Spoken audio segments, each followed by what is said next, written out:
Next, inserting music. You can add a sound and movie file in your slide. To insert a sound, follow the given steps. Step 1. Click on Movie and Sound from Insert menu. The Insert Movie and Sound dialog box appear as shown in figure 4.18. Step 2. Select the music file to be added in the slide. Step 3. Click on Open button. The sound icon appears on the slide. Similarly, you can add movie files into the presentation. Click on Play button to run your presentation. നമ്മുടെ സ്ലൈഡിലേക്ക് നമുക്കൊരു മ്യൂസിക്കോ അതല്ലെങ്കിൽ movie ക്ലിപ്പോ add ചെയ്യാവുന്നതാണ്. Sound എങ്ങനെ add ചെയ്യാം നോക്കാം. അതിന് വേണ്ടിയിട്ട് ഇൻസേർട്ട് മെനുവിലുള്ള മൂവി ആൻഡ് സൗണ്ട് എന്ന ഓപ്ഷനിൽ ക്ലിക്ക് ചെയ്യാം. അപ്പോൾ movie and sound dialogue box appear ആവും. അതിനുശേഷം നമുക്ക് ഇൻസേർട്ട് ചെയ്യേണ്ട മ്യൂസിക് ഫയൽ സെലക്ട് ചെയ്ത് കൊടുക്കാം. അതിനുശേഷം ഓപ്പൺ ബട്ടണിൽ ക്ലിക്ക് ചെയ്യാം.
അതുപോലെ തന്നെ നമുക്ക് മൂവി ഫയലും ആഡ് ചെയ്യാവുന്നതാണ്. Next, motion path. This is an animation effect used to move an object or text in a specified path. Let's understand the working of motion path with an example. Here you can create a motion path for butterfly to reach the flower.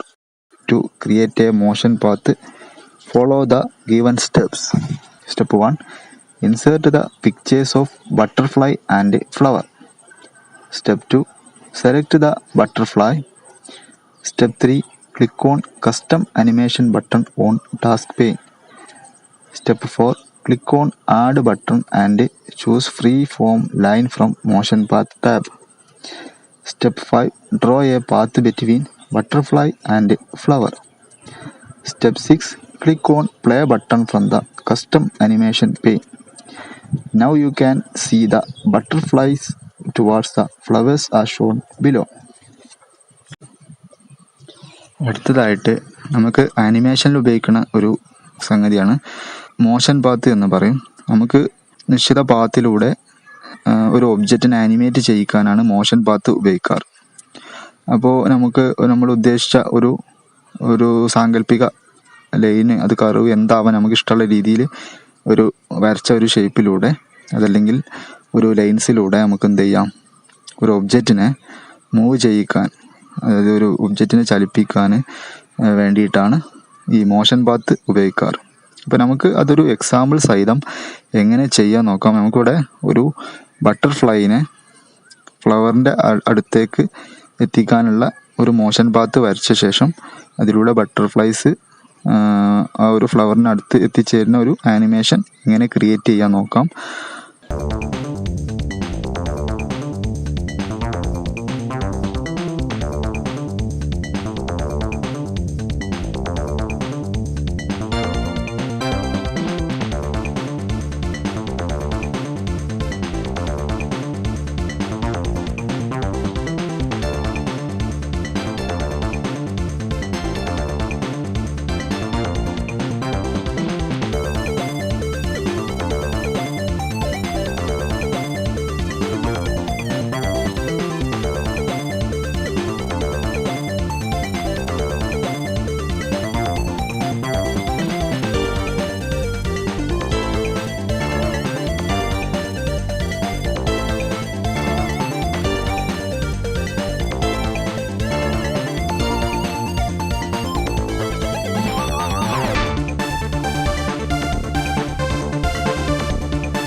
Next, inserting hyperlink.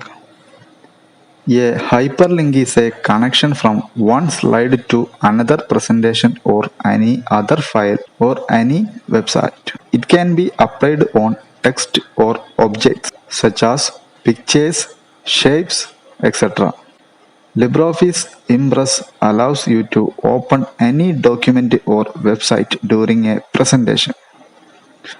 For this, you have to insert a hyperlink to a particular slide from where you want to open any website.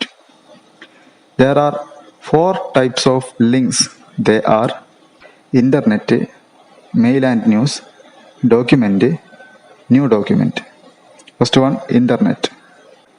This option is used to create a link to any website. For this, enter the required web address in the target text box. Second one, Mail and News. This option is used to create a link to a particular email or news. You need to enter the details of recipient and subject accordingly. Third one, Document. This option inserts a hyperlink to another document. It can also insert a hyperlink to another place in a document, commonly referred to as a bookmark. Fourth one, New Document. This option is used to create a link to a new document, and that document can be created and edited simultaneously. To insert a hyperlink and customize the appearance of a hyperlink, follow the given steps. Step 1. Select the hyperlink option from Insert menu. The hyperlink dialog box appears. You can also use shortcut key Ctrl+K. Step 2. Select any one to insert hyperlink option from the left pane. The option is the right pane also change according to the selection of hyperlink type. Now the hyperlink is applied. Let's understand the working of hyperlink with an example. Hyperlink ഉപയോഗിച്ചുകൊണ്ട് നമുക്ക് ഒരു സ്ലൈഡിൽ നിന്നും മറ്റൊരു പ്രസൻറ്റേഷനിലേക്കോ മറ്റൊരു ഫയലിലേക്കോ അതുമല്ലെങ്കിൽ മറ്റൊരു വെബ്സൈറ്റിലേക്കോ നമുക്ക് കണക്ഷൻ ചെയ്യാവുന്നതാണ്. ഇത് നമുക്കൊരു ടെക്സ്റ്റിനോ അതല്ലെങ്കിൽ ഒബ്ജക്റ്റിനോ, അതായത് പിക്ചേഴ്സ്, ഷേപ്പ് മുതലായവക്കൊക്കെ അപ്ലൈ ചെയ്യാവുന്നതാണ്. LibreOffice ഇംപ്രസിൽ നമുക്ക് പ്രസൻറ്റേഷൻ ചെയ്തുകൊണ്ടിരിക്കുമ്പോൾ ഒരു വെബ്സൈറ്റിലേക്കോ ഡോക്യുമെൻറ്റിലേക്കോ പോകാൻ ഹൈപ്പർലിങ്ക് ഹെൽപ്പ് ചെയ്യുന്നു. അപ്പോൾ ഇതിന് വേണ്ടിയിട്ട് ഹൈപ്പർലിങ്ക് അപ്ലൈ ചെയ്യാവുന്നതാണ്. 4 രീതിയിൽ പ്രധാനമായിട്ടും ഹൈപ്പർലിങ്ക് ചെയ്യാം. Internet, male and news, document, new document. അതിൽ ഇൻ്റർനെറ്റ് ആണെങ്കിൽ ഓപ്ഷനിൽ നമുക്ക് ഒരു വെബ്സൈറ്റിൻ്റെ അഡ്രസ്സ് കൊടുത്തുകൊണ്ട് ഒരു വെബ് പേജിലേക്ക് ചെയ്യാവുന്നതാണ്. അതുപോലെ മെയിൽ ആൻഡ് ന്യൂസ് എന്നുള്ളത് ഒരു ഇമെയിലിനോ അല്ലെങ്കിൽ ന്യൂസിനോ ഒക്കെ മെയിൽ ആൻഡ് ന്യൂസ് എന്ന ഓപ്ഷൻ ഉപയോഗിക്കാവുന്നതാണ്. അതുപോലെ ഡോക്യുമെൻ്റ് ആണെങ്കിൽ നമുക്കൊരു ഡോക്യുമെൻറ്റിലേക്ക് ഹൈപ്പർ ലിങ്ക് ചെയ്യാവുന്നതാണ്. അതുകൂടാതെ ന്യൂ ഡോക്യുമെൻ്റ് ആണെങ്കിൽ ഒരു പുതിയ ഡോക്യുമെൻ്റ് ക്രിയേറ്റ് ചെയ്യാൻ വേണ്ടിയിട്ട് ലിങ്ക് കൊടുക്കാവുന്നതാണ്. ഇത് എങ്ങനെ അപ്ലൈ ചെയ്യാൻ നോക്കാം. Next, learn hyper link with an example. To create a hyperlink using the document option, follow the given steps. Step 1. Create first slide in a presentation 8 planets in our solar system. Step 2. Select the text Mercury and click on hyperlink button from insert menu. Step 3. Select the document option in the left panel. Step 4. Click on the open file button. The open dialog box appears. Step 5. Choose the file to be linked with your document. Here the document to be linked is a presentation about Mercury that you have to create already. Step 6. Click on the apply button to save your settings. Now the hyperlink is inserted in your slide. When you click the name Mercury, you will be redirected to another document containing information about Mercury. Similarly, you can give a hyperlink to websites, mails, etc. നമുക്ക് hyper link ചെയ്യാൻ വേണ്ടിയിട്ട് mercury എന്നൊരു document Libre office റൈറ്ററിൽ തയ്യാറാക്കിയിട്ടുണ്ട്. ഈ document എങ്ങനെ Libre office ഇംപ്രസ്സിലെ ഒരു സ്ലൈഡിലുള്ള mercury എന്ന വേർഡുമായിട്ട് link ചെയ്യാൻ നോക്കാം. അതിനു വേണ്ടിയിട്ട് നമുക്ക് ലിബ്രെ ഓഫീസ് ഇംപ്രസ്സിൽ പോയി മെർക്കുറി എന്ന ഒരു വേർഡ് സെലക്ട് ചെയ്യാം. ശേഷം ഇൻസേർട്ടിൽ ഹൈപ്പർ ലിങ്ക്, അതല്ലെങ്കിൽ കീബോർഡിൽ Ctrl+K പ്രസ് ചെയ്യാം. ഇനി ഡോക്യുമെൻ്റ് എന്നുള്ള ഓപ്ഷനിൽ നിന്നും നമുക്ക് പാത്ത് എന്ന അവിടെ നിന്നും ഓപ്പൺ ഫയൽ ക്ലിക്ക് ചെയ്തു. അതിനുശേഷം നമ്മുടെ ഡോക്യുമെൻ്റ് ഏത് ഫോൾഡറിലാണ് എന്നുള്ളത് അവിടെ പോയി നമുക്ക് അത് ഓപ്പൺ ചെയ്യാം. ഇപ്പോൾ ആ ഒരു പാത്ത് അവിടെ വന്നിട്ടുണ്ട്. ഇനി നമുക്ക് അപ്ലൈ ചെയ്യാം. ഓക്കെ, ഇപ്പോൾ ലിങ്ക് വന്നിട്ടുണ്ട്. ഇനി ക്ലിക്ക് ചെയ്ത് നോക്കാം. ഇപ്പോൾ ഒരു ബട്ടൺ പോലെ വർക്ക് ചെയ്യുന്നുണ്ട്. ഓക്കെ, ഓപ്പൺ ആയിട്ടുണ്ട്. ഇനി നമുക്ക് സ്ലൈഡ് ഷോ, പ്രസൻറ്റേഷനിൽ സ്ലൈഡ് ഷോ വരുമ്പോൾ നമുക്കൊന്ന് നോക്കാം. ഓക്കെ, മറ്റുള്ളതിൽ നിന്ന് വ്യത്യസ്തമായിട്ട് മെർക്കുറി എന്നുള്ളതിൽ ഒരു ബട്ടൺ പോലെ വരുന്നതായി കാണാം. ഓക്കെ, നമുക്കൊന്നും കൂടി പ്രസ് ചെയ്ത് നോക്കാം. ഓക്കെ, ഡോക്യുമെൻ്റ് വളരെ സ്മൂത്തായി ഓപ്പൺ ആവുന്നുണ്ട്. Okay, next, inserting A table. Impress provides additional features to organize the information in a tabular format. A table is a grid of cells arranged in rows and columns. To insert a table in a slide, follow the given steps. Step 1. Select any slide layout that includes a table placeholder, example, title, content, etc. Step 2. Click on the Insert Table placeholder. The Insert Table dialog box appears. Step 3. Enter the number of columns and rows and click on OK button. Step 4. An empty table is displayed. Fill in the data to complete your table. നമുക്ക് ഇൻഫർമേഷനെ tabular ഫോർമാറ്റിൽ ഇംപ്രസ്സിൽ present ചെയ്യാൻ സാധിക്കും. എങ്ങനെ table insert ചെയ്യാൻ നോക്കാം.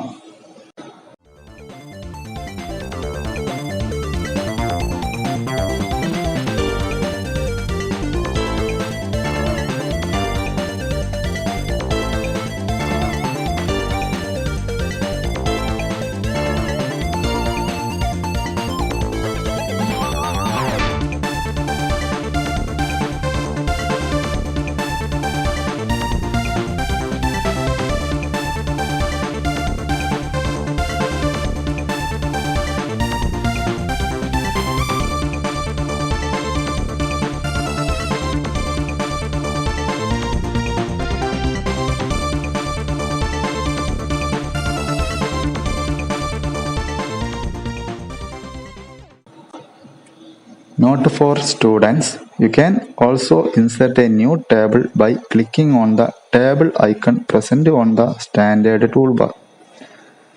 To delete a table, select the table you intend to delete and press the delete key. Chart in Impress. Chart is a pictorial representation of numeric data. Here the data are represented by symbols such as bars, lines, etc. Charts are a neat way to present data in any easy and understanding manner. ഇൻഫർമേഷനെ റോയും കോളവും ആയി present ചെയ്യാൻ table ഉപയോഗിച്ചു. എന്നാൽ വളരെ പെട്ടെന്ന് മനസ്സിലാക്കാൻ പറ്റിയ ഒരു സംവിധാനമാണ് ചാർട്ട്. ന്യൂമറിക്കൽ ഡാറ്റയുടെ ഒരു പിക്ചോറിയൽ റെപ്രസെൻറ്റേഷനാണ് ചാർട്ട് എന്ന് പറയുന്നത്. ഇപ്പോൾ ഏറ്റവും വലുത് ഏതാണ്, ഏറ്റവും ചെറുത് ഏതാണെന്നൊക്കെ ഒറ്റ നോട്ടത്തിൽ തന്നെ നമുക്ക് റീഡ് ചെയ്യാതെ കൂട്ടത്തിൽ നിന്നും കണ്ടെത്താൻ സാധിക്കുന്ന ഒരു സംവിധാനമാണ് ചാർട്ട്. വളരെ ഈസിയാണ്, ആർക്കും മനസ്സിലാവുന്ന രീതിയിലാണ് ഈ ചാർട്ട് എന്ന് പറഞ്ഞത്. Components of A chart. First one, chart title. The chart title describes the aim and contents of the chart. Second, chart area. The chart area includes the complete area and all the objects in a chart. Third, category axis. Category axis or x-axis is the horizontal axis. The matter compared and presented in the chart comes under it. Fourth, value axis. Value axis or y-axis is the vertical axis which is used to plot the values. Fifth one, data series. Data series are the bars, slices or the other elements that show the data values. Sixth, chart wall. The chart wall is a window within the chart area. It contains the actual chart itself and includes plotted data, data series, category and value axis. Seventh, legend. It depicts the colors, patterns or the symbols which are assigned to the data series. Common type of charts: line chart, column chart, pie chart, bar chart, sunburst chart, area chart. Next ക്ലാസ്സിൽ നമുക്ക് എങ്ങനെ chart insert ചെയ്യാമെന്നും അതുപോലെ ഒരു chart എങ്ങനെ format ചെയ്യാമെന്നും അതുപോലെ Libre office ഇംപ്രസ്സിലുള്ള വിവിധ വ്യൂകൾ, നോർമൽ വ്യൂ, ഔട്ട്ലൈൻ വ്യൂ, അങ്ങനെയുള്ള വിവിധ വ്യൂസ് നമുക്ക് പരിചയപ്പെടാം. സ്ലൈഡ് ഷോ ചെയ്യുമ്പോഴുള്ള കൺട്രോളുകളെ കുറിച്ചും കസ്റ്റം സ്ലൈഡ് ഷോ എന്താണ് എന്നും നമുക്ക് അടുത്ത ക്ലാസ്സിൽ ഡിസ്കസ് ചെയ്യാം. Okay, thank you.